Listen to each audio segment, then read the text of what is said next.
Bonjour tout le monde et bienvenue au colloque du Service canadien des forêts, Centre de foresterie des Laurentides. Mon nom est Raed El Ferjani, je suis agent d'échange de connaissances et de mobilisation autochtone au Centre de foresterie des Laurentides et j'animerai ce webinaire. Avant de laisser la parole à ma collègue Evelyne Dufaux qui va présenter la conférencière, voici quelques consignes d'usage. Au bas de votre écran, veuillez fermer votre caméra si ce n'est déjà fait. Pour activer la boîte de clavardage, cliquez sur l'icône bulle en bas à droite. La période de questions se fera à la fin de la présentation et le webinaire est enregistré. Alors, sans plus tarder, je laisse maintenant la parole à Evelyne.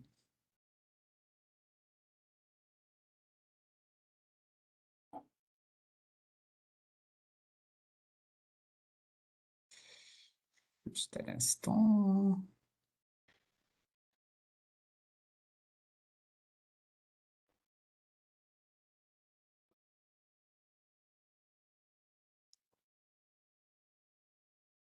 Voilà, j'avais pas le contrôle sur mon son, désolée. Bonjour tout le monde, je m'appelle Evelyne Dufault, je suis directrice de recherche, la directrice de recherche de la division durabilité forestière au Centre de foresterie des Laurentides du Service canadien des forêts. Je souhaite la bienvenue à ce colloque du CFL du 20 février 2025. Je suis très heureuse de vous présenter aujourd'hui la conférencière Valérie Bélanger, qui va donner une conférence qui s'intitule Les évacuations en lien avec les feux de forêt. Valérie est professeure agrégée au département de gestion des opérations et de la logistique à HEC Montréal. Elle détient une maîtrise en génie mécanique de l'Université Laval ainsi qu'un doctorat en sciences de la décision de HEC Montréal. Ses principaux intérêts de recherche portent sur la logistique des soins de santé et des services d'urgence, tant dans le contexte des pays industrialisés que dans les pays en développement. Son expertise méthodologique principale est la recherche opérationnelle. Elle collabore activement avec diverses organisations sur des projets liés au transport des patients, aux services médicaux d'urgence et à la conception de réseaux.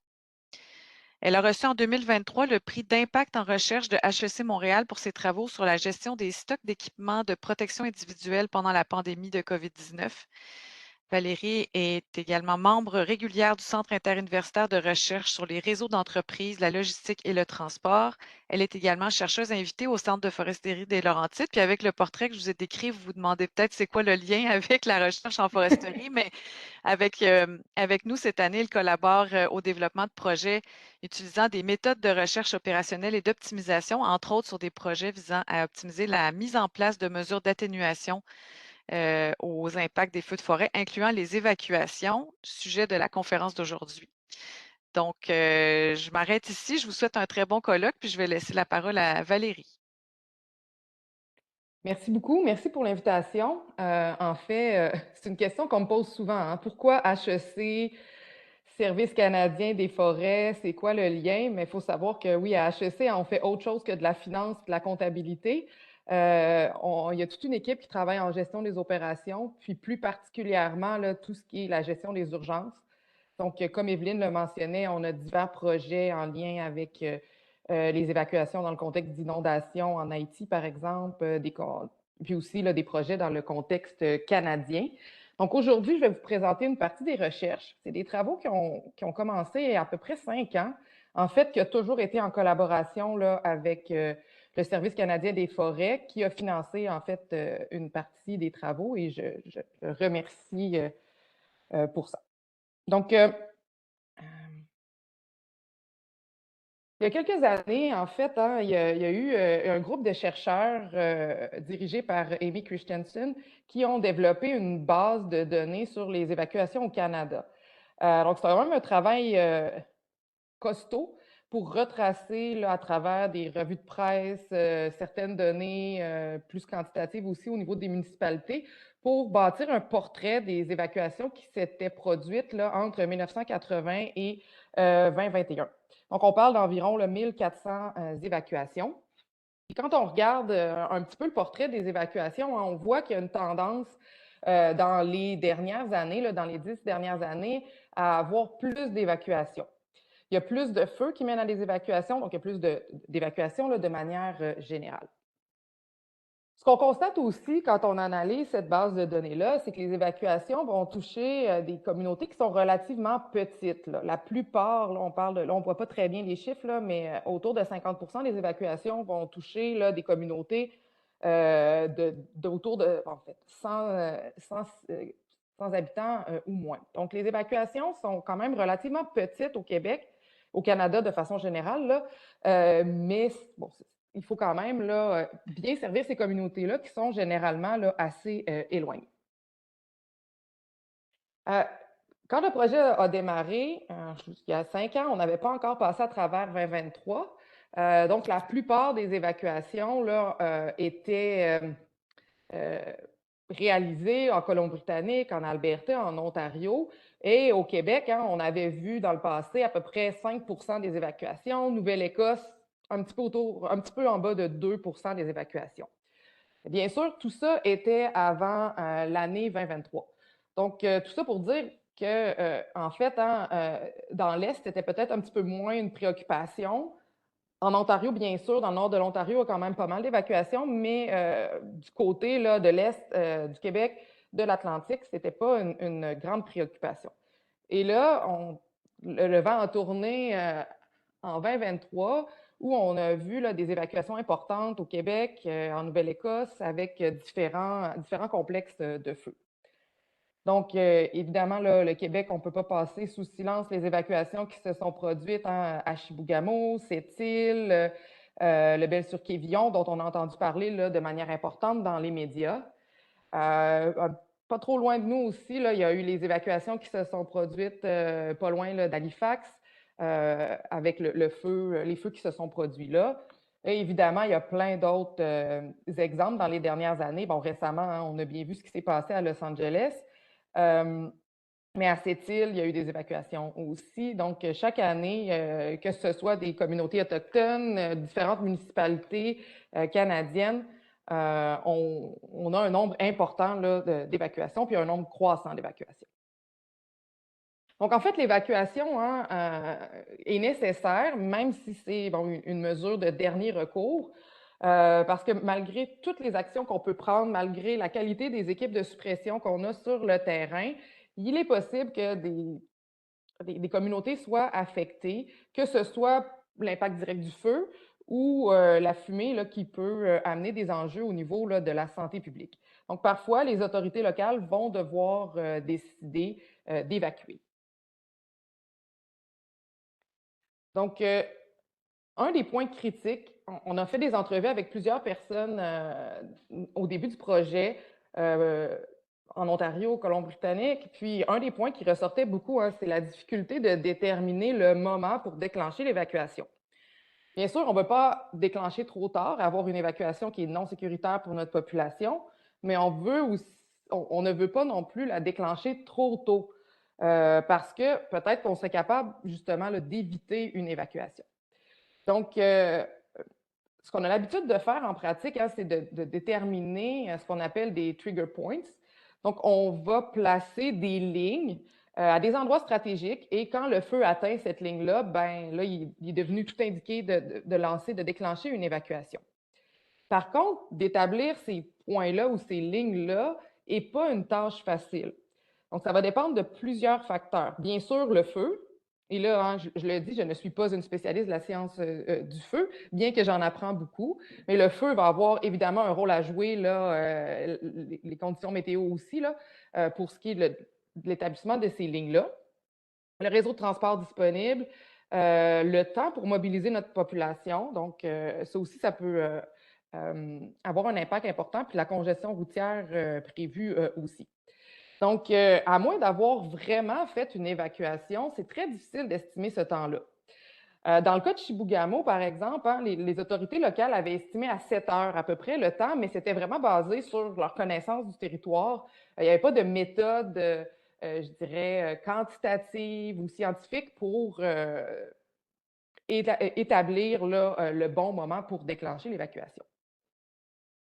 Donc, une des questions hein, que j'aime poser quand je fais ce genre de présentation-là, c'est prenez juste une seconde pour réfléchir à votre avis, là, combien de temps ça prendrait pour évacuer la communauté où vous habitez.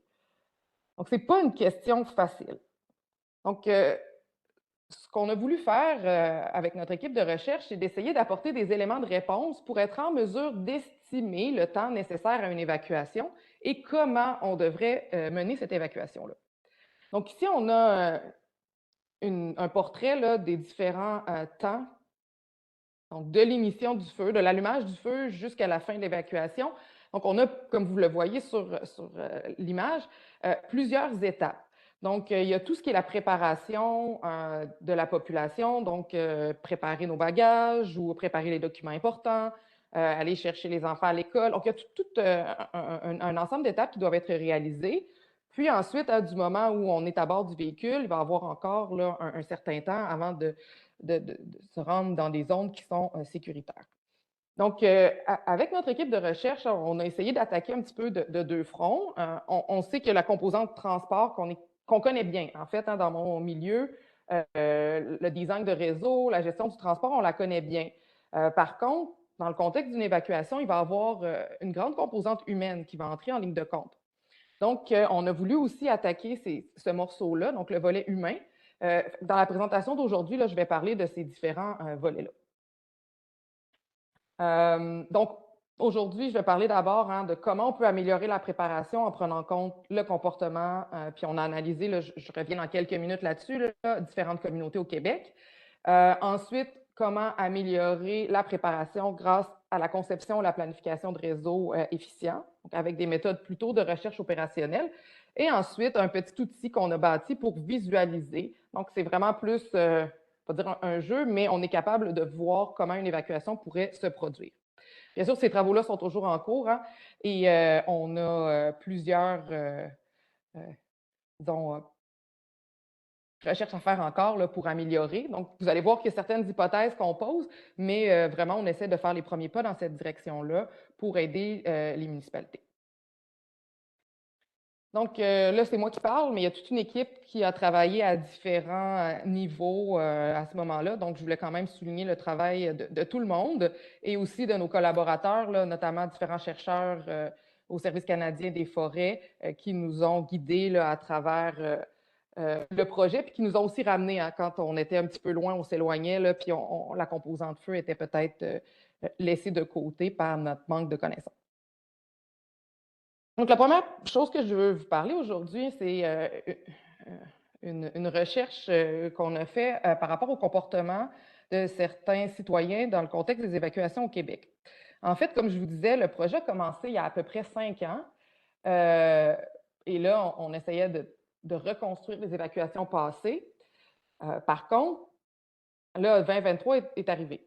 Donc là, ça nous a donné des terrains. Bien sûr, on aurait préféré que ces événements-là ne se produisent pas, mais d'un point de vue recherche, ça nous a donné un terrain fertile pour être capable d'analyser comment ces évacuations-là se sont produites. Donc, essentiellement, ce qu'on sait, puis la littérature en parle, c'est que tout le monde n'est pas nécessairement égal devant la catastrophe. Donc, certaines personnes vont avoir des vulnérabilités particulières, d'autres personnes vont avoir une habilité différente à se déplacer, par exemple, si je n'ai pas de voiture. Donc, il faut tout prendre ça en compte quand on planifie l'évacuation. Donc, c'est important d'abord d'avoir une bonne connaissance de notre population.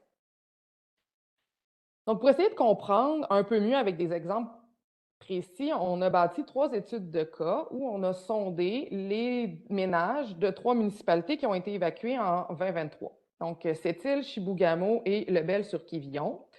Donc, Joëlle, la chercheuse qui, en fait, la doctorante qui mène de front ce projet-là, est allée d'abord rencontrer les autorités locales des 3 municipalités, a fait des discussions avec eux pour enfin bâtir un sondage qui a été distribué là, à l'ensemble de la population.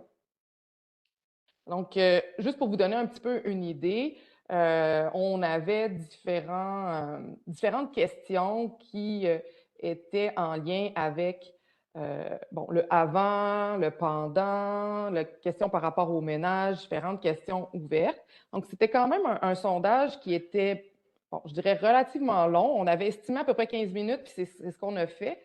Mais je dirais que c'est toujours comme chercheur, on sait que c'est toujours un défi, ce genre de méthodologie-là, mais la population a été très, très collaborative et on a eu là, des bons taux de réponse. En fait, je dois aussi souligner le travail de Joël qui a mobilisé là, plusieurs médias pour être en mesure de rejoindre la population, donc médias sociaux, les sites Internet des municipalités. Joël a fait des entrevues à la radio, à la presse écrite. On a aussi envoyé des cartes postales dans les municipalités là, pour aller chercher le plus de réponses possibles. Donc, au final, on a eu quand même des taux de réponse là, variant entre 8 et 15 ce qui est quand même très bon pour ce type de recherche-là. Donc, on avait là, des réponses intéressantes. Puis, de tous les gens qui ont répondu, à peu près 50 nous ont aussi ajouté des commentaires qualitatifs, c'est-à-dire qui ont donné des explications supplémentaires autres que les questions qu'on avait posées. La première chose qu'on a fait, hein, c'est de s'assurer qu'on avait quand même une population qui était représentative, en fait, que l'échantillon, chaque municipalité était relativement représentative là, de la population globale. Donc, ce qu'on a constaté, c'est qu'en général, les personnes qui ont répondu ont des ménages qui sont plus nombreux, plus d'enfants, puis on a un peu moins de personnes âgées qui ont répondu. Par rapport à la population, c'est des personnes qui ont des revenus un petit peu plus élevés et plus de propriétaires que de locataires qui ont répondu, mais somme toute assez représentatifs de la population. Pour les répondants, donc le sondage se faisait au niveau du ménage, mais le répondant devait donner ses caractéristiques. Donc la plupart du temps, on avait plus de femmes que d'hommes qui répondaient au sondage avec des niveaux d'éducation qui étaient un petit peu plus élevés par rapport à la population générale.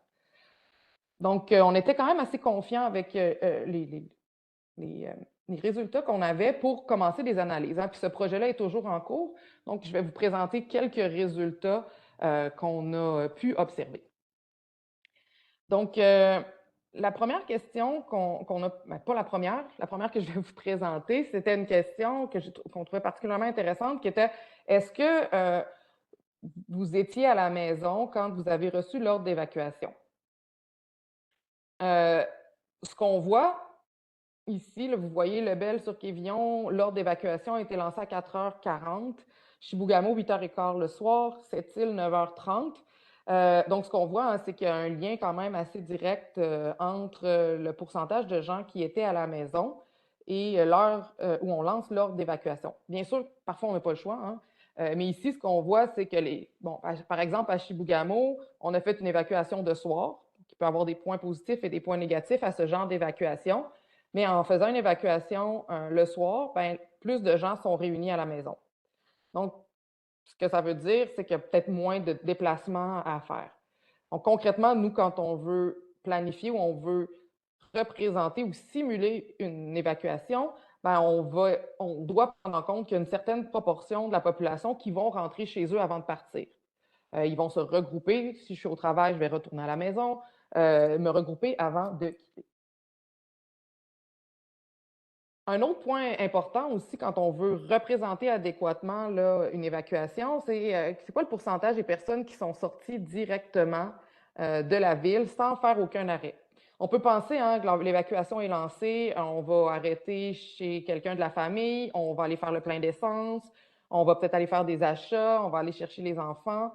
Donc, on peut avoir différents arrêts à faire. Donc, concrètement, hein, si nous, on fait une simulation puis on présume que tout le monde est à la maison et que tout le monde part directement, on va fausser un petit peu là, les résultats. Donc, ces informations-là vont nous permettre là, de voir comment on peut ajouter des arrêts pour prendre en compte là, dans la simulation, pour les prendre en compte adéquatement. Un autre élément important, c'est le nombre de personnes par véhicule. Donc, pour être capable de représenter adéquatement une évacuation, de modéliser adéquatement une évacuation, on doit connaître le nombre de véhicules qui vont quitter. Donc là, on voulait essayer de voir combien de personnes étaient en moyenne par véhicule, puis on voit là que c'est autour de 2,5, ce qui est assez en lien avec ce qu'on voit dans la littérature. Donc ça va nous permettre de voir là, un nombre, de définir un nombre plus réaliste de voitures sur le réseau routier, là, surtout dans les communautés qui sont plus éloignées. On s'était aussi intéressé au nombre de voitures qui étaient utilisées par rapport au nombre de voitures qu'on possédait. en posant l'hypothèse que peut-être que si on a beaucoup de voitures, on va vouloir protéger nos voitures. Donc, la famille va se séparer pour essayer de sortir de la ville le plus de voitures possible, ce qui peut avoir un effet sur la congestion.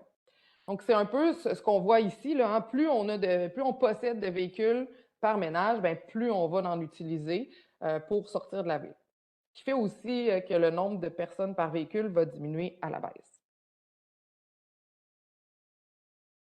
Les remorques aussi. Ce qu'on a entendu beaucoup, hein, c'est que les gens partaient avec leurs roulottes, avec leurs remorques, leurs bateaux. Ça aussi, ça va avoir un effet sur la circulation. Donc, on a voulu comprendre un peu mieux là, comment les gens se déplaçaient, quel type de véhicule, mais aussi est-ce qu'ils se déplaçaient avec une remorque ou pas, pour le prendre en compte quand on va considérer là, la congestion routière. Donc, au final, et là, on est en train de faire ces analyses-là, hein, ce qu'on veut, c'est essayer de quantifier puis de faire des corrélations entre ce que les gens vont percevoir dans l'environnement, processus décisionnel et les actions. Parce que pour être capable d'influencer les actions ou de prendre des bonnes décisions comme autorité, je dois être capable de bien comprendre comment ma population va réagir.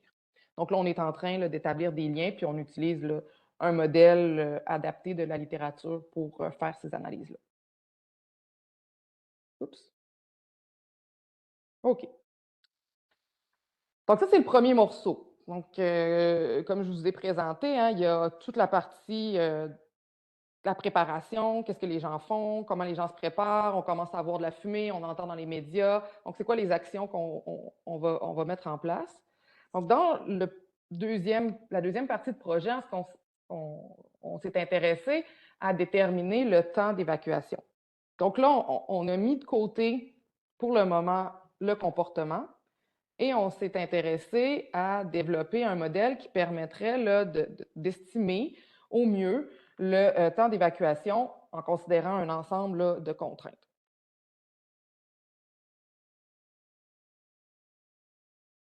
Donc, je l'ai mentionné au tout début, hein, le temps d'évacuation, c'est une information critique pour les autorités. Évidemment, le temps d'évacuation dépend de beaucoup de facteurs. Il va aussi dépendre de comment on va conduire l'évacuation. Donc, j'ai parlé de quel moment, mais aussi où on va évacuer. Est-ce qu'on évacue vers le nord? Est-ce qu'on évacue vers le sud? Est-ce qu'on a une route, plusieurs routes? Donc, comment on va évacuer? Est-ce que c'est une évacuation par véhicule? Est-ce qu'on a des autobus? Est-ce qu'on a des avions? Quel va être l'itinéraire des personnes évacuées? Est-ce qu'on a une gestion des routes particulière? Est-ce qu'on permet les opérations à contresens, c'est-à-dire qu'on va permettre certains tronçons de route, certains véhicules pourront utiliser des tronçons de route en sens inverse pour faciliter l'évacuation. Donc, il y a plusieurs questions qu'on peut se poser. Et tout ça, évidemment, là, toutes ces décisions-là vont influencer la congestion. Donc, c'est clair que dans des petites municipalités, le phénomène de congestion peut être moins important, mais dans tous les cas, on ne doit pas le négliger, puis on doit le réfléchir là, adéquatement. Donc, ce qu'on a voulu faire ici, hein, c'est dans un premier temps, puis on va parler des feux tout à l'heure, mais de développer un cadre d'optimisation qui va permettre d'estimer le temps d'évacuation, mais aussi de fournir des recommandations en termes de communauté d'accueil ou de route pour minimiser le temps d'évacuation. Donc, je vais passer à travers ces différents éléments-là, donc les données qui sont nécessaires, le type de modèle qu'on utilise, puis les indicateurs de performance qu'on va collecter à la fin. Donc, ce que j'aime dire, c'est qu'on essaie d'une certaine manière de créer un genre de Google Maps des évacuations. Donc, essentiellement, quand on veut utiliser une approche comme celle-là, on doit avoir différentes informations. Donc ici, on utilise par exemple un ensemble d'arcs qui représente les routes. Donc, on va reconstruire le réseau routier. On va placer les évacués, les personnes qui vont devoir être évacuées à différents points. Donc, c'est ce que vous voyez au centre. Puis, on va déterminer un ensemble de communautés d'accueil ou un ensemble d'abris potentiels. Sur l'image, vous voyez les points en vert qui représentent là, les sorties de la municipalité. Donc, une fois qu'on a toutes ces informations-là, ce qu'on va vouloir déterminer, c'est vers quelle communauté évacuer. Dans certains cas, hein, on n'a pas des millions d'options, mais dans des cas, on peut penser à des villes plus grandes, il peut y avoir différentes municipalités. Les routes qui seront utilisées, les modes de transport, s'il y a plusieurs modes de transport. Donc, sur l'image ici, on voit que le feu peut affecter les routes. Je vais y revenir là, dans la dernière partie de ma présentation. Donc, dans la première partie, je me suis intéressée au comportement. Ici, je vais prendre en compte le fait que les gens vont respecter à la lettre les directives qu'on va leur fournir. C'est-à-dire qu'on a un preneur de décision unique, donc l'autorité municipale, par exemple. On sait combien de personnes on va devoir évacuer. On sait que tout le monde va être évacué. On sait que les personnes vont être prêtes à domicile lorsqu'on va lancer l'ordre d'évacuation. Dans ce contexte précis, on va évacuer en utilisant les véhicules personnels. On va évacuer vers des abris qui vont être prédéterminés. Et on peut avoir des routes qui sont non disponibles, mais elles sont connues à l'avance. Donc ici, là, on est vraiment dans le mieux qu'on puisse faire en considérant que tout fonctionne comme prévu, que les gens se comportent de la façon optimale. Ce qui n'est pas nécessairement le cas, mais tout de même, hein, si on dit avec cette approche-là, ça va vous prendre 3 heures à évacuer, c'est dans le meilleur des cas que ça va prendre 3 heures. Donc, ça nous permet quand même d'avoir une certaine balise, d'avoir une borne inférieure sur le temps relatif à l'évacuation. Donc, dans notre cadre d'optimisation, comme je l'ai mentionné, hein, on va avoir des abris, des routes, un certain nombre d'évacués, puis on va vouloir décider quel abri utiliser, quelle route utiliser, puis gérer adéquatement ces routes-là. Tout ça dans le but de minimiser le temps total d'évacuation. Un point puis une nouveauté dans ce modèle-là, hein, c'est de considérer adéquatement là, la congestion. Ce qu'on a fait, nous, c'est qu'on a utilisé des modèles qui étaient éprouvés pour cette tâche-là, puis on les a intégrés au modèle classique d'optimisation. Donc là, je vous épargne les détails. J'ai mis la diapo parce que mon côté recherche opérationnelle fait que je dois présenter quelques formules, mais c'est tout. Je ne ferai pas le tour. Sachez qu'il y a tout un modèle qui est en arrière de ça puis qui a été codé pour nous fournir des solutions pour faire une estimation du temps d'évacuation. Donc, au final, ce qu'on peut produire, hein, c'est un genre de carte comme celle-là où on aurait là, les segments en rouge, on a un flow qui est plus important. Là, vous allez voir, hein, j'utilise la ville de Chibougamau comme illustration. Par contre, on a fait des hypothèses aussi. Donc, ceux qui connaissent la municipalité, vous allez me dire, ouais, mais on ne peut pas évacuer par telle voie. Je suis au courant de beaucoup de points par rapport à cette municipalité-là, mais on a pris la carte pour illustrer sans prendre en compte toutes les contraintes. Évidemment, si on avait à fournir des recommandations à la municipalité, on ferait les changements, mais aujourd'hui, je vais utiliser cet exemple-là pour illustrer mes propos. Donc, une fois qu'on fait rouler l'algorithme, comme je vous disais, hein, c'est un genre de Google Maps des évacuations. On va avoir les meilleurs chemins à prendre, le nombre d'abris qui vont être utilisés, le flot de véhicules et le temps total de l'évacuation. Pour être capable de tester notre méthode, on a créé plusieurs villes fictives avec des configurations plus ou moins différentes. Ici, vous voyez, hein, on a des réseaux qui sont très denses et très structurés, qui représentent plutôt des grandes villes, et des réseaux qui sont plus dispersés, donc avec peu de routes, peu denses, qui sont plutôt équivalents à différentes communautés rurales qu'on pourrait avoir. Ici, pour différentes topologies, différentes tailles de réseaux, on a mesuré différentes approches. Je ne ferai pas le tour là, par souci de temps de tous les chiffres qui sont là. Ce que je veux qu'on retienne ici, c'est que dans la comparaison, on a comparé des méthodes pour estimer où on ne considère pas du tout le trafic, où on a une estimation grossière du trafic, donc la deuxième méthode qui termine par BPR, et CTM, c'est notre méthode. Donc, ce qu'on voit, c'est que quand on a une estimation qui est plus précise, on arrive évidemment là, à quelque chose qui est probablement plus proche de la réalité, bien qu'on ne dispose pas de données pour comparer à la réalité. Puis ce qu'on voit, hein, c'est que quand on ne prend pas en compte, c'est possible qu'on ait une mauvaise estimation. Puis c'est surtout vrai pour des réseaux qui sont plus petits et moins denses. Donc, on a moins d'options, le trafic va avoir un impact qui est plus grand. Donc, première chose qu'on a été capable d'observer, hein, c'est que ça vaut vraiment la peine. Là, il faut prendre en compte le trafic. Ça peut avoir un impact sur le choix des routes et sur l'estimation du temps. Ce qu'on a aussi voulu voir, puis encore une fois, là, je ne passerai pas à travers tout le tableau, mais la ligne qui est identifiée en rouge, ce qu'on a fait, c'est qu'on a empêché d'avoir des opérations à contresens. Donc, dans le modèle, on avait permis à un certain nombre de routes qui étaient identifiées d'aller à contresens. Donc, d'utiliser, par exemple, les 2 voies pour sortir la population. Et quand on a éliminé cette option-là, pour l'ensemble des réseaux qu'on a analysés, là, on voit qu'on augmente quand même là, de 8 le temps total d'évacuation, puis de 24 la durée. Ici, le temps total, hein, c'est le temps, la somme de tous les temps pour toutes les personnes qui vont évacuer, alors que la durée, c'est du début de l'évacuation jusqu'à la fin, donc quand tout le monde est sorti de la ville. Donc déjà, même si... pardon, ce qu'on voit ici, hein, c'est que même si on a fait des hypothèses qui sont très grossières, ça nous donnait quand même un premier morceau. Puis ça nous disait que vraiment le trafic a un impact important, puis il faut le prendre en compte quand on veut faire nos estimations. Donc ça, c'est la chose qu'on a observée.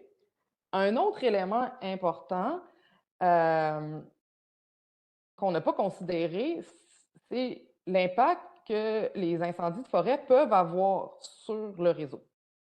Donc, c'est là où on a intégré le savoir de nos collègues pour être en mesure d'avoir un portrait plus réaliste dans le contexte des évacuations, particulièrement pour les feux de forêt. Parce que ce que je viens de vous présenter, hein, comme on ne prend pas en compte le feu particulièrement, on pourrait le considérer dans le contexte d'inondation ou dans d'autres types d'aléas. Donc ici, on s'est vraiment intéressé à considérer là, de façon plus précise le feu. Donc, on a développé différentes approches pour le faire. Donc, sur le graphique ici, là, vous voyez que bon, sur l'axe des Y, vous avez ici, on ne considère pas le feu du tout. Ça, l'approche déterministe, c'est ce que je vous ai présenté. On ne considère pas le feu, mais on considère explicitement comment les gens vont circuler à travers le réseau. Là, je vais vous présenter d'autres approches qu'on a développées. Soit qu'on considère le feu, mais on ne considère pas les flux de véhicules, ou on considère les deux, mais de différentes manières. Donc, dans les prochaines minutes, hein, je vais vous présenter un peu les approches qu'on a mises en place pour informer la décision dans le contexte précis des feux.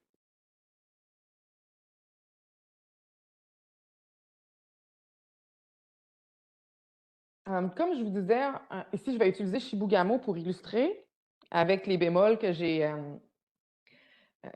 que je vous ai dit tout à l'heure, comme quoi c'est vraiment une illustration. On sait qu'il y a des segments qui ne pourraient pas être utilisés comme tels, mais c'était pour montrer l'utilité potentielle pour prendre des décisions. Donc, on a choisi Chibougamau parce que c'est une ville qui avait été complètement évacuée en 2023. Donc, on parle, pour ceux qui connaissent moins Chibougamau, on parle de 7200 personnes, un peu plus de 3000 résidences sur un territoire d'à peu près 700 km².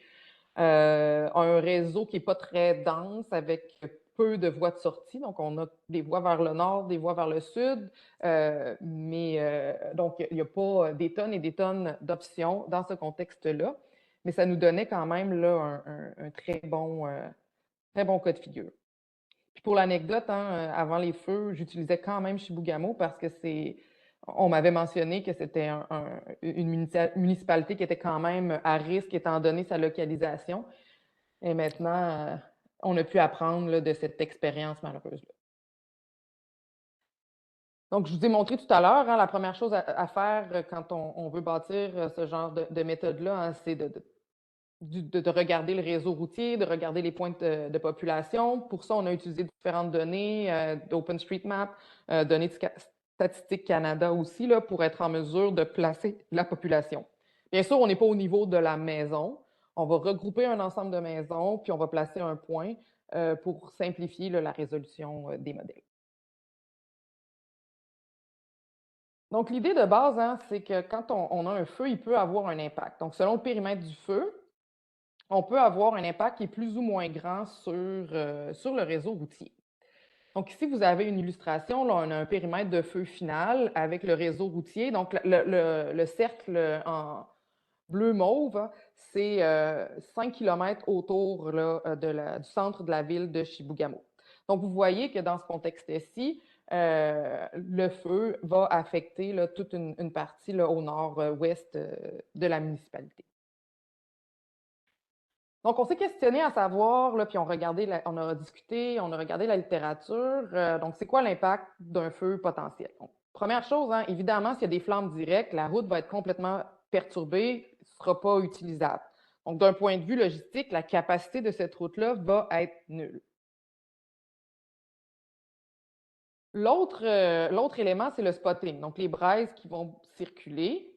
Donc là, on a vu qu'il y avait différents articles qui parlaient de ce phénomène-là. Donc, on a pris en compte un certain rayon autour du feu, donc une certaine distance autour du feu où des braises là, pouvaient être. Puis, on a déterminé là, de façon aléatoire combien de voies pouvaient être affectées. Donc, dans le cas des braises, on a une possibilité là, d'avoir une capacité qui est réduite. Donc, ce n'est pas nécessairement une capacité qui est nulle, mais une capacité qui est réduite. Et évidemment, il y a un risque qui est plus grand à circuler lorsqu'on peut être en présence de braise. L'autre élément qui va affecter une évacuation, ben, c'est la fumée. Donc, évidemment, ben, c'est comme on a vécu des tempêtes de neige il n'y a pas si longtemps. Et comme pour la circulation dans la neige, avec la neige, ben, quand il y a de la fumée aussi, on peut avoir une réduction importante de la vitesse de circulation. Donc, il y a différentes études expérimentales hein, qui ont en fait, dans des contextes simulés, qui ont étudié là, la conduite dans des conditions où il y avait de la fumée. Puis, on a vu qu'on peut réduire jusqu'à 30 la vitesse de circulation. Donc, ce qu'on a fait, nous, c'est qu'à l'intérieur d'un certain périmètre du feu, ben, on va présumer qu'il pourrait avoir de la fumée et on va réduire en conséquence là, la vitesse pour circuler. Donc, ces trois éléments-là sont à garder en tête. Hein. Les flammes directes, on a une fermeture de route. Les braises vont affecter, ça peut être une fermeture complète ou partielle. Et la fumée peut réduire de façon importante la vitesse de circulation. Bien sûr, là, on a fait des hypothèses qui sont assez simples. S'il y avait des modèles de propagation de fumée plus importantes, on pourrait les intégrer. Donc, nous, ce qu'on s'intéresse, c'est vraiment comment le feu va perturber le réseau routier. Une fois qu'on a déterminé l'impact en termes de capacité, on va fonctionner là, avec ça. Donc, pour le projet, les collègues du Service canadien des forêts nous ont fourni un ensemble de feux qui ont été là, obtenus grâce à Burn Petrie autour de la municipalité de Chibougamau. Donc, au total, on avait plus de 100 000 feux. Mais en fonction des hypothèses qu'on a mis en place, il y en avait 1300 qui avaient un impact direct sur le réseau routier. Donc, on s'est intéressé à ces 1300 feux-là qui avaient un impact potentiel sur le réseau. Donc, je reviens aux approches. Donc, la première approche que je vais vous présenter est une approche assez simple, puis je pense qu'il peut être très utile en pratique aussi, où on a seulement regardé ces 1300 feux-là. Donc, ce qu'on a fait, c'est que pour chacun des feux, en fonction d'un ensemble d'hypothèses, on a observé les tronçons de route qui étaient perturbés. Donc, une fois qu'on a déterminé pour l'ensemble des 1300 feux, on a développé des cartes avec la probabilité qu'un segment de route soit interrompu. Donc, ici, vous voyez, c'est le résultat qu'on a là, pour l'ensemble des 1300 feux. On voit que certaines routes vont être perturbées davantage. Donc, s'il y a un feu proche de la municipalité, bien, certaines routes vont être un petit peu plus à risque. Je vais revenir à certains éléments par rapport à ça un petit peu plus tard. Ça, c'est la première approche. Donc, on ne considère pas que la circulation ici, c'est vraiment une carte qui explique quelles sont les routes qui ont le plus de chances d'être perturbées dans le cas d'un feu.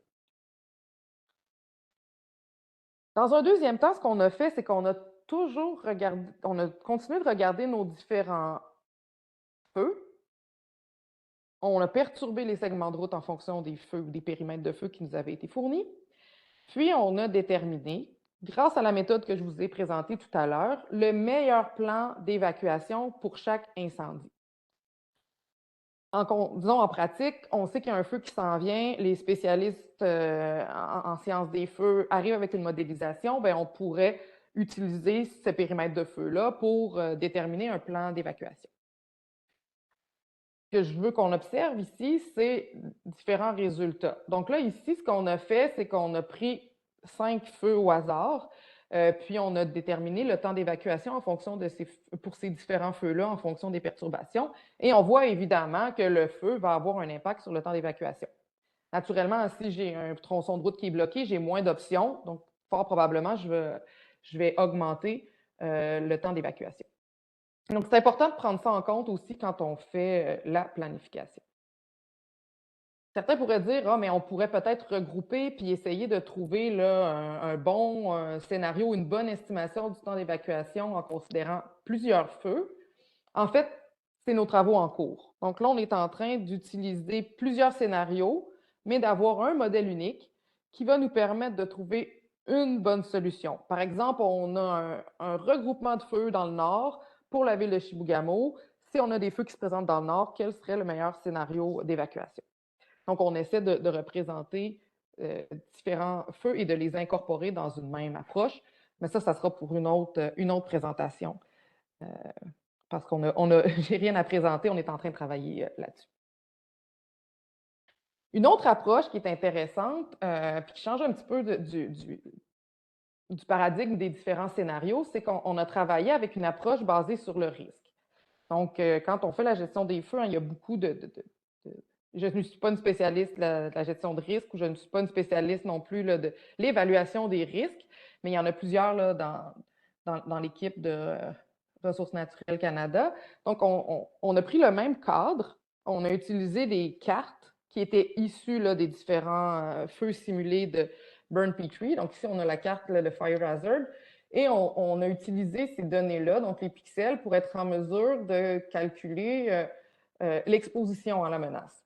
Donc, on a pris en compte l'exposition, en fait, pas l'exposition. Donc, ça, c'est la partie Fire Hazard. Et nous, on a regardé l'exposition à la menace, la susceptibilité, en prenant pour acquis hein, que plus vous restez longtemps sur une route, plus vous êtes vulnérable. Donc, on a développé un modèle qui, plutôt que minimiser le temps, on va minimiser le risque. Donc, si je suis sur une route qui a une valeur du Fire Hazard qui est élevée, ben, ce segment de route-là, ben, mon risque est accru. Donc, on a développé, on a utilisé en fait le même modèle, mais en changeant la fonction objectif, en souhaitant minimiser le risque au lieu du temps.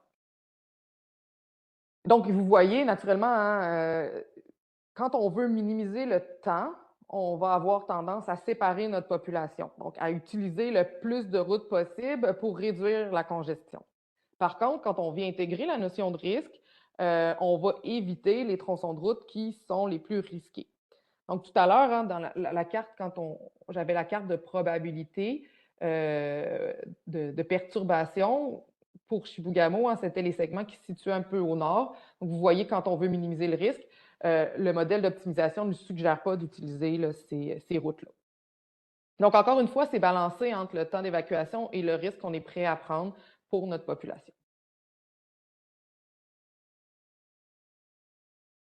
Donc, on a bâti des modèles d'optimisation, on a différentes versions, mais pour vraiment avoir un impact en pratique, on a voulu faire une première simulation, si on veut, et visualiser les solutions et permettre aux autorités de jouer avec leur réseau puis de tester des scénarios par eux-mêmes.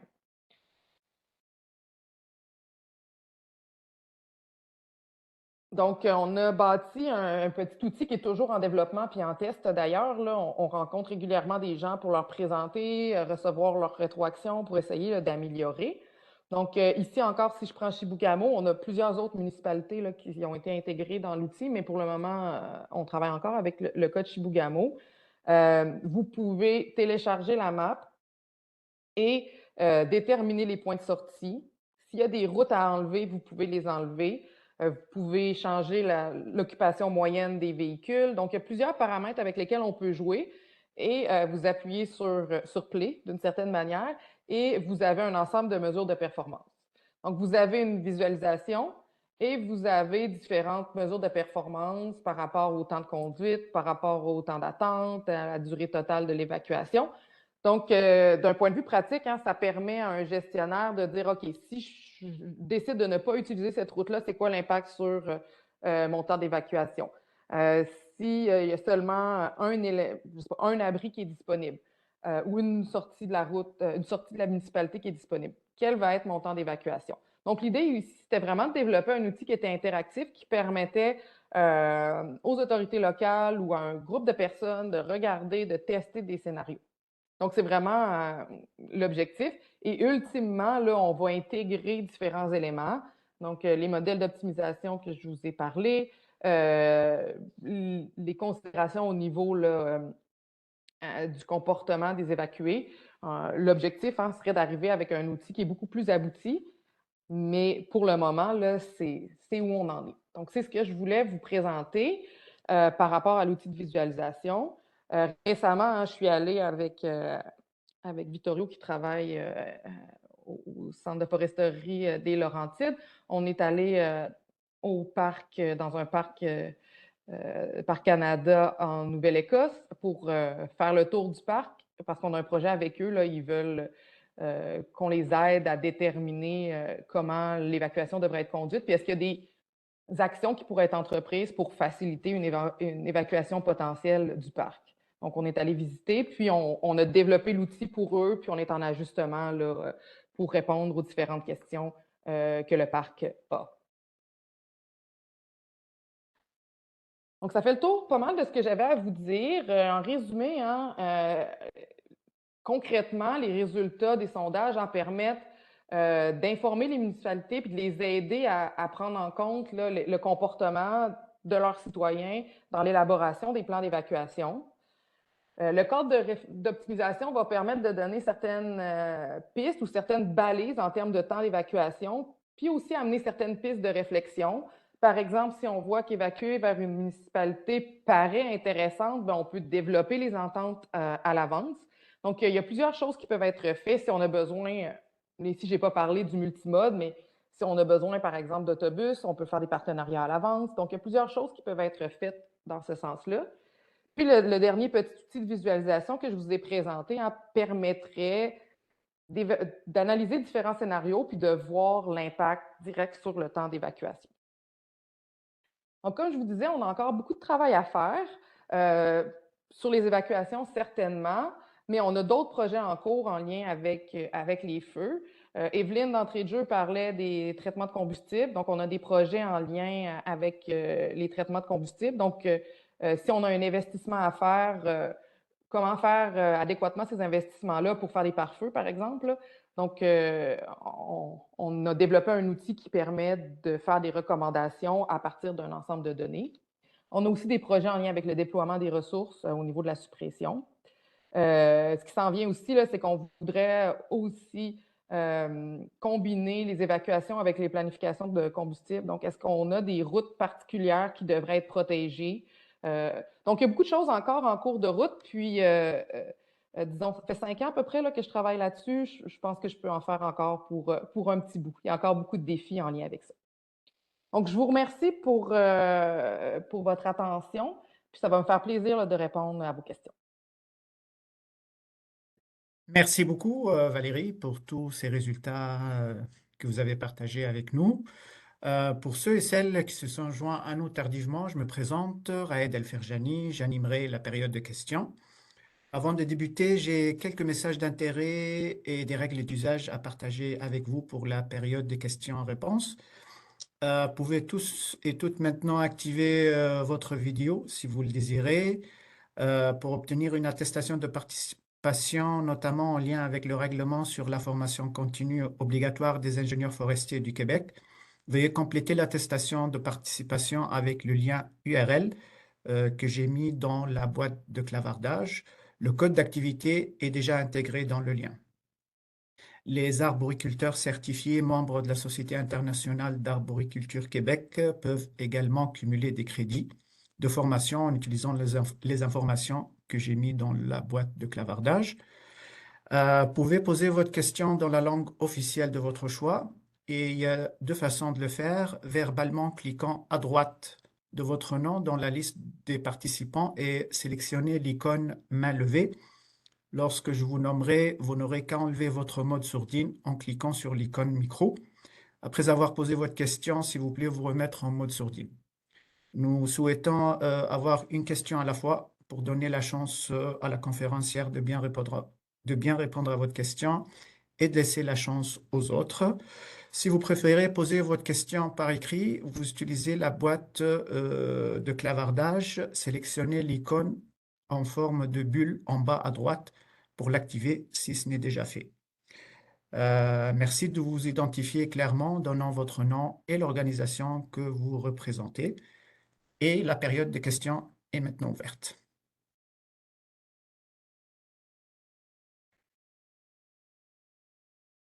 Tout à l'heure, il y avait un commentaire, témoignage d'un participant. Je suis en train de le chercher dans la boîte de clavardage. Monsieur Danny Hogg, j'étais à Chibougamau en 2023 pour répondre à la question au début de la présentation. Mhm. J'étais à Chibougamau en 2023. Ça m'a pris 90 minutes pour sortir de la ville au lieu de 5 minutes habituellement. Mhm. Donc ça, Merci, ça donne une bonne indication. exact. Donc, patiente un peu en attendant la période de en attendant des questions. Comme je viens de le mentionner là, pour poser votre question oralement, vous appuyez sur l'icône main levée en bas à droite.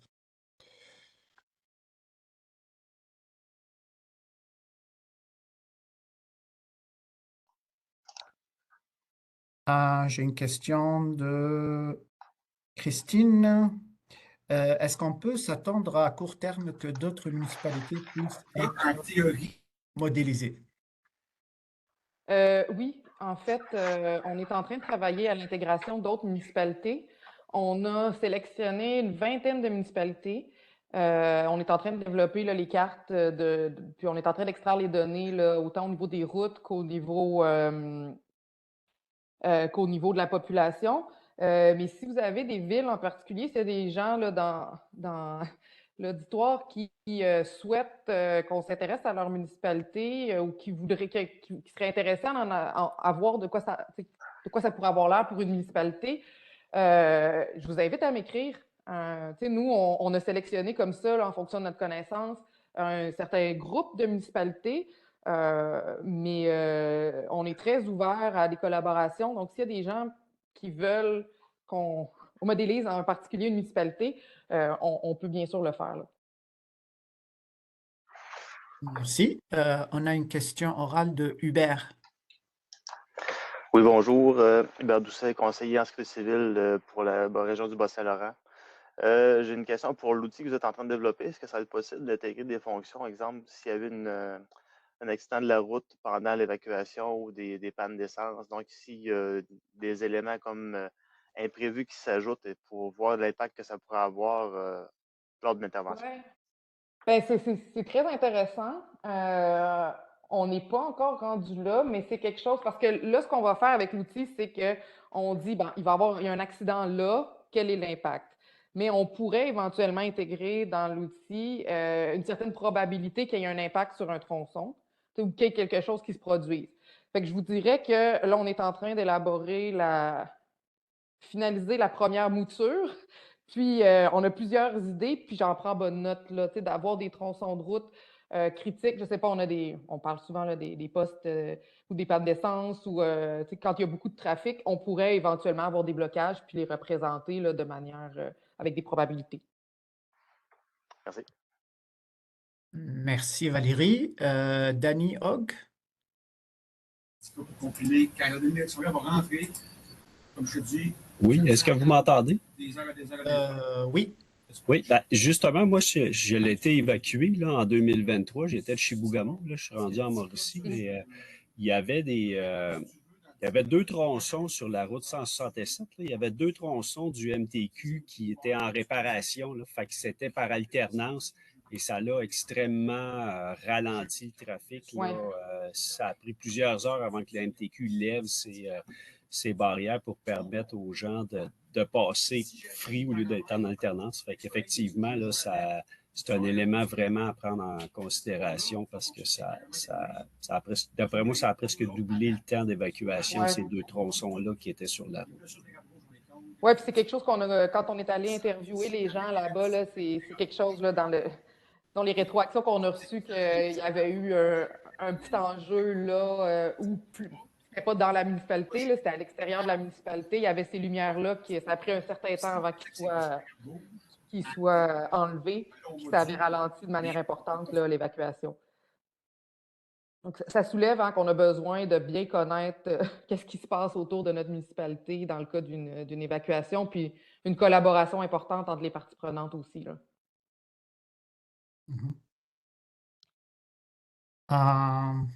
On retourne aux questions écrites. Une question de Gilbert Nollet.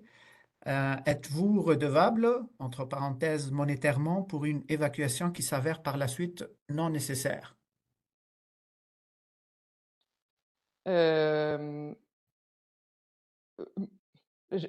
veux juste être certaine de bien répondre à la question parce que là, c'est un peu hors de mon champ, dans le sens que moi, à date, on n'est pas encore à fournir des recommandations là, à une municipalité, là.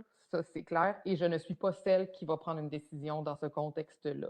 Ce qu'on peut faire, c'est de fournir des recommandations à la ville avec toutes les mises en garde que ça peut avoir, mais la personne, je vais le dire en bon québécois, qui tire la plug ou qui dit « OK, là, qui lève le drapeau, il faut faire l'évacuation », ça ne sera pas moi. Donc moi, je me vois comme à amener des pistes de réflexion à une municipalité, mais je ne peux pas, je n'ai pas ni les compétences, ni l'ensemble des connaissances, puis je n'ai pas l'autorité non plus de prendre des décisions. Donc, je ne sais pas si je réponds à votre question, là, mais moi, c'est ça. Je vais m'asseoir avec les gens, je vais essayer de comprendre, de leur donner des conseils, mais au bout du compte, c'est le maire, la municipalité qui va avoir le mot final. Merci. Une question de Alex Reich. Les coordonnées de Madame Bélanger sont sur l'écran. Le courriel valérie.3.bélanger@hec.ca. N'oubliez pas le 3 parce que vous allez tomber sur une Valérie qui doit recevoir beaucoup de courriels, mais qui n'a pas voulu me laisser le courriel pas de 3. Fait qu'on faut que je vive avec. Très bien. Une question de ma collègue Noémie Gonzalez. Des municipalités pourraient vous contacter pour que leur cas soit modélisé. Est-ce que ça serait possible pour une communauté autochtone de faire aussi? Oui, bien sûr. Du moment où on est capable d'avoir des informations sur le réseau routier, puis sur la population, que ce soit une municipalité, une communauté autochtone, ça ne change absolument rien pour nous, puis ça nous ferait bien plaisir de collaborer avec une communauté autochtone pour mieux comprendre leurs défis aussi, là. Parce qu'ils ont des défis qui peuvent être un peu différents.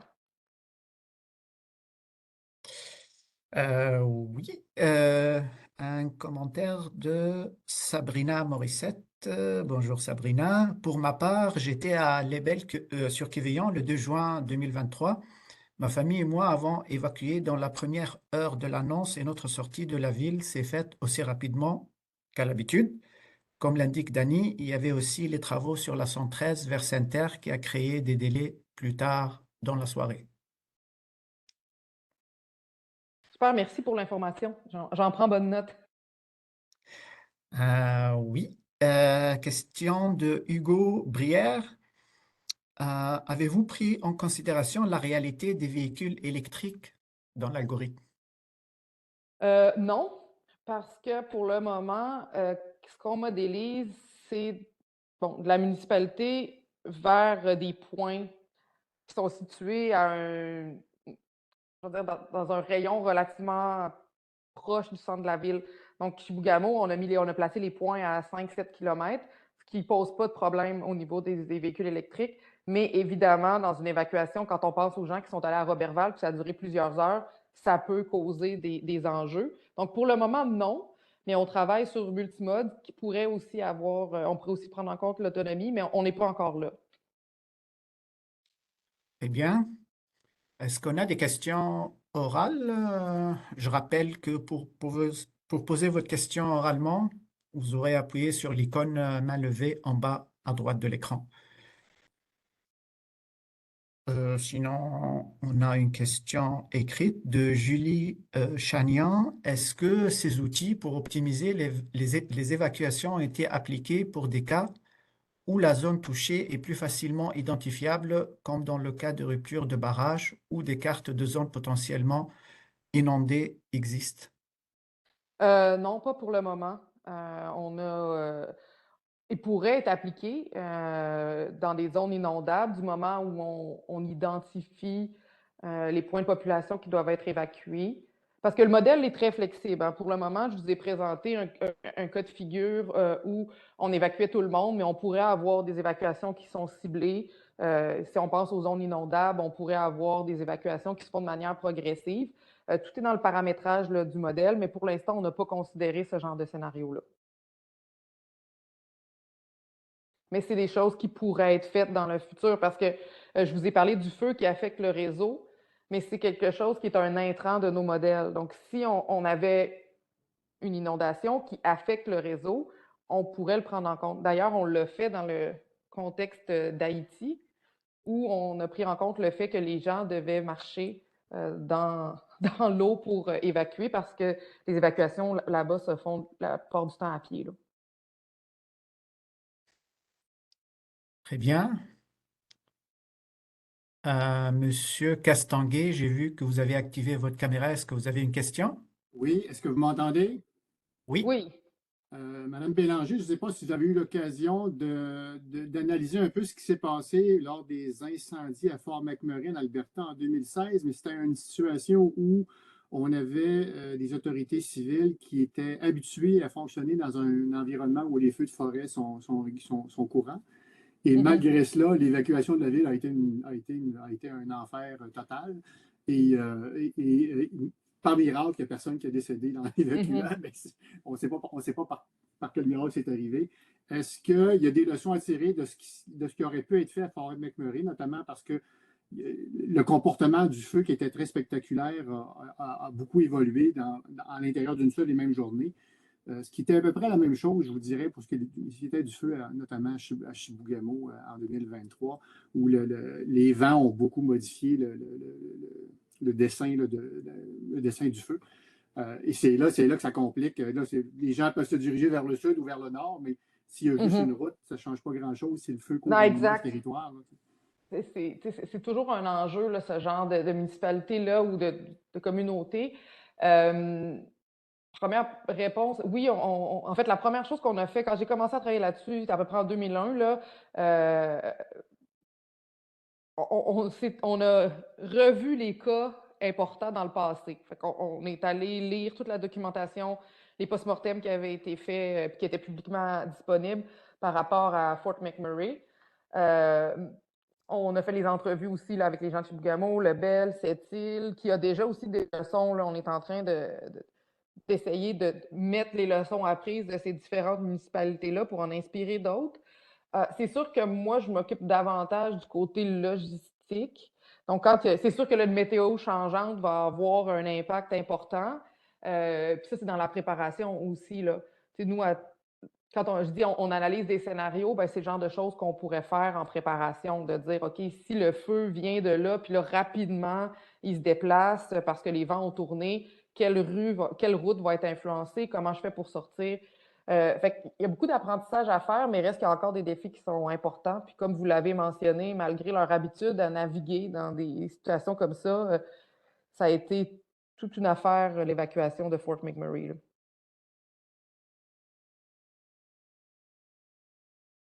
Très bien.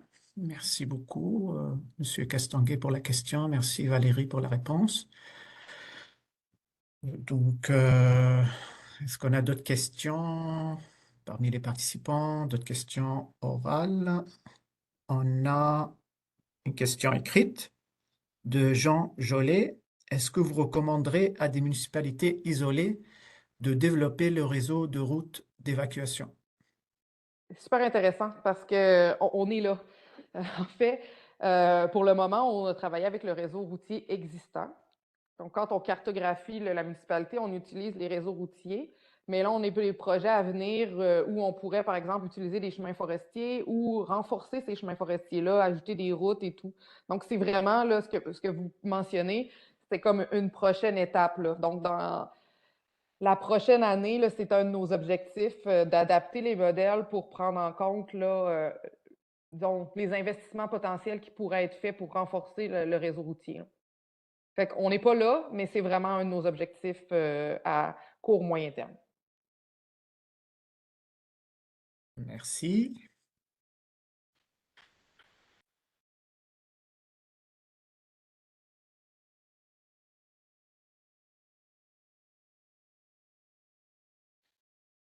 On a une question écrite de Eric Hull. Est-ce que votre modèle pourrait être généralisé au point d'être utilisé par le système national d'intervention d'urgence pour toutes sortes d'urgences nécessitant des évacuations? Je vais répondre oui et non, dans le sens que ce qu'on propose au niveau des évacuations est indépendant. Donc, la partie du milieu que je vous ai présentée, c'est indépendant de l'aléa. Puis même là, nous, on a pris le feu, mais comme je vous ai dit tout à l'heure, ça pourrait être une inondation ou on travaille sur des projets en Afrique où c'est plutôt des ouragans sur certaines îles. Donc, nous, si on est capable de transformer l'aléa en impact sur le réseau routier, on est capable d'utiliser. Par contre, on n'est pas encore rendu là. Là, je n'ai pas parlé des détails techniques, mais à l'heure actuelle, les modèles sont longs à résoudre, sont complexes. Donc, on est en train là, de trouver un bon compromis entre l'utilisation pratique et la précision des résultats qu'on va avoir. Donc, on travaille fort pour ça, mais on n'est pas là encore. Mais je ne vais pas dire que tout est possible, mais on essaie de tendre vers quelque chose qui pourrait être applicable, qui pourrait être multi-aléa aussi. Mais je ne veux pas faire de promesses aujourd'hui par rapport à ça. On travaille fort dans ce sens-là, mais à l'heure actuelle, il y a encore beaucoup de travail à faire pour pouvoir déployer ça d'un point de vue pratique. Merci. Une question écrite de Hugo Brière. Est-ce que la ville de Fermont fait partie de vos municipalités à modéliser, puisqu'il n'existe qu'une route principale et les destinations d'évacuation sont situées à plusieurs heures de route? Fermont est revenu souvent dans les discussions. On n'a pas encore modélisé, mais c'est quelque chose là, qu'on voudrait voir, là. C'est vraiment une préoccupation pour plusieurs organisations, ces municipalités où on a une seule voie d'évacuation et tout. Donc là, tu sais, l'outil ne permet pas nécessairement. Si on veut fournir une solution optimale, ben il y en a seulement une. Donc, on sait déjà par où on va évacuer, mais on peut être capable d'estimer le temps d'évacuation dans différents scénarios. Mais j'en prends bonne note pour Fermont, puis j'ai eu des discussions avec certaines personnes là, par rapport à ça. Mhm. Une question de Christine. Est-ce qu'il y a des recommandations générales pour diminuer le temps d'évacuation? Par exemple, est-ce que augmenter le nombre de personnes par véhicule ou interdire le remorque accélère de façon significativement l'évacuation? Oui, ben en fait, c'est sûr que on l'a vu là. Moi, j'ai pas fait l'étude personnellement, mais il y a des études qui ont été faites en Californie, si je me trompe pas. C'est un chercheur qui est maintenant au Canada euh, pour renforcer le covoiturage, en fait, dans le contexte des évacuations. Parce que c'est sûr que si tout le monde part avec sa voiture, seul dans sa voiture, ben, c'est la même chose qui se passe, hein. On essaie de favoriser le covoiturage au quotidien, mais dans une évacuation, c'est la même chose.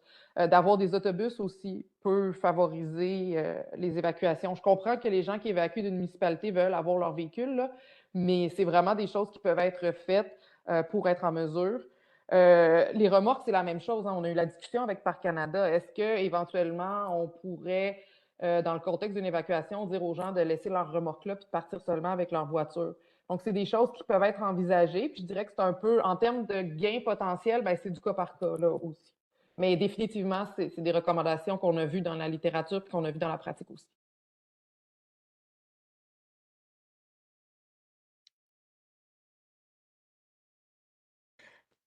On a une question de Joanne Lucas.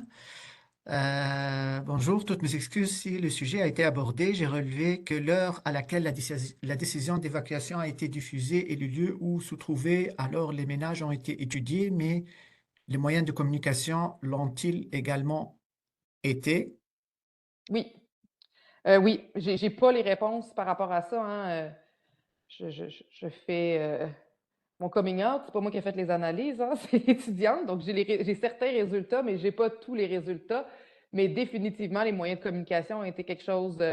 Donc, je pense qu'il y a une question qui est comment vous avez appris à propos de l'ordre d'évacuation, parce que naturellement, ça peut avoir un impact là, sur le temps de mobilisation. Fait que oui, dans le sondage, là, on avait des questions par rapport aux méthodes de communication. Deuxième partie de la question. Lors des évacuations étudiées, les moyens de communication pour organiser l'évacuation ont-ils toujours été les mêmes et mis en place de la même manière ou bien note-t-on des changements et évolutions des pratiques dans ce domaine? En vous remerciant pour la qualité de ce colloque. Euh, De ce que je comprends, c'est pas tous les les mêmes modes de communication. La page Facebook semblait très bien fonctionner, mais vous pouvez imaginer, ben, j'ai même pas Facebook, donc moi, la page Facebook de la municipalité, je l'aurais pas consultée. Donc, il y a eu différents moyens pour rejoindre le plus de gens possible, mais pour voir qu'est-ce qui a été utilisé. Je pense qu'il y a eu aussi des différences entre les municipalités, mais j'ai malheureusement pas la réponse précise. Mais si vous voulez, je vous invite à m'écrire, puis je poserai la question à l'étudiante qui est en train d'analyser les données, puis on pourra vous fournir une réponse plus précise. Merci beaucoup. Donc, on a reçu pas mal de questions écrites. Je ne sais pas s'il y a des questions orales. Je rappelle que pour poser votre question verbalement, vous aurez juste à appuyer sur l'icône main levée en bas à droite.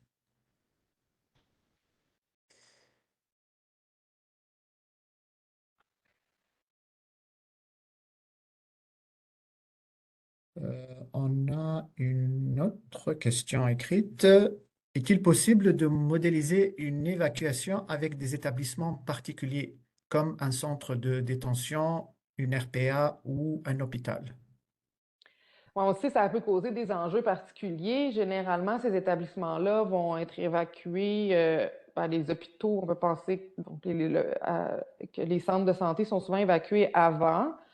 Euh, Je n'ai pas étudié, je connais pas assez les processus pour voir est-ce que c'est sûr qu'on est capable de dire ben on a un établissement qui a ben, un point de population qui a tant de population puis on va utiliser tant de véhicules. On est capable de le représenter, mais est-ce que ça serait une représentation fidèle des processus en pratique? Je ne suis pas convaincue. Donc, je vais mettre un gros bémol là-dessus. C'est quelque chose qu'on n'a pas fait encore. Là. Joël, quand elle est allée faire les entrevues, elle a parlé à certains établissements, mais je ne connais pas assez les processus d'évacuation de ces établissements-là pour voir à quel point là, on pourrait utiliser directement le modèle. Donc, un gros bémol là-dessus. Donc, d'un point de vue purement théorique, oui, mais pour que ça fasse du sens en pratique, je ne suis pas convaincue. Très bien, merci beaucoup.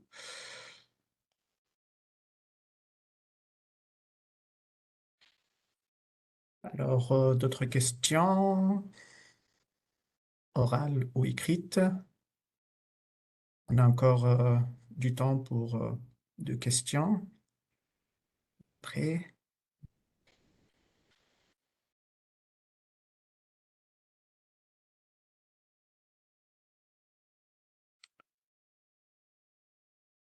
Ok, je pense que qu'on arrive à terme de cette période de J'ai une questions. question, j'ai ma main levée, permettez. Oui, allez-y, Monsieur Laporte. Oui, bonjour. Est-ce que une planification d'évacuation par secteur de la ville peut être un élément envisageable dans vos modélisations plutôt qu'une évacuation globale, massive, là? Oui, en fait, on a une deuxième version du modèle que je n'ai pas présenté ici où on considère ces évacuations-là en vagues, là. C'est sûr que ça aussi, on parlait tout à l'heure de bonnes pratiques, hein. Si on veut réduire la congestion, on peut y aller en vagues, soit par secteur, soit par type de population. Donc, le modèle que je vous ai présenté aujourd'hui ne prend pas ça en compte. Donc, c'est le modèle, on va dire, le plus bête possible, là, où tout le monde est prêt, tout le monde évacue en même temps. Mais on a développé un autre modèle où on est capable de voir dans le temps. C'est pas tant par secteur mais on pourrait le faire par secteur, qu'en fonction des comportements des gens là, qui ont été étudiés dans les évacuations. Donc, il y a des gens qui vont être très, très, très alertes. Il y a des gens qui vont évacuer de manière préventive et des gens qui vont avoir tendance à tarder puis à attendre au dernier moment. Mais on pourrait aussi le faire par secteur. Donc, le modèle permettrait de le faire par secteur.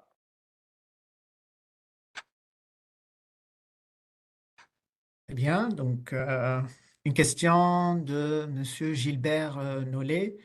Êtes-vous prêt à faire avec votre modèle de recommandation d'évacuation pour la plupart des communautés situées au milieu forestier du Québec, au Québec? Je ne serais pas à l'aise de faire des recommandations pour l'ensemble des communautés situées en milieu forestier. Comme je vous dis, on travaille avec les équipes, avec le Centre de foresterie des Laurentides pour bien comprendre la réalité des milieux forestiers. Mais je suis assez prudente à fournir des recommandations pour toutes les municipalités. Donc, pour moi, il va falloir faire plusieurs études de cas, donc prendre plusieurs municipalités, étudier leur contexte, leurs caractéristiques de population de réseau routier et éventuellement, s'il y a des recommandations globales, ben, on va les faire, mais pour le moment, là, essentiellement, on a étudié le cas de Chibougamau, mais pour moi, un cas, ce n'est pas suffisant pour avoir des recommandations qui sont généralisables. Excellent. Merci beaucoup. Donc, on a encore un peu de temps pour des questions. Si vous en avez, questions orales ou écrites, on va attendre un petit peu avant de clore cette période de questions.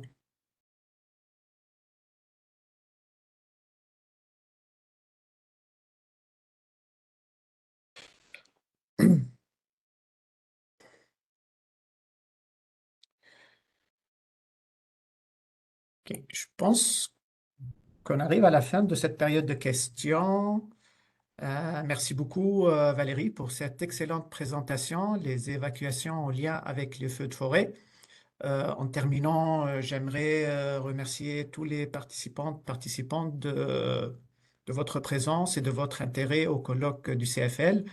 Et je vous donne rendez-vous dans 2 semaines, le 6 mars, pour le prochain colloque intitulé L'aménagement forestier dans un contexte de changement climatique. Comment la recherche peut-elle contribuer?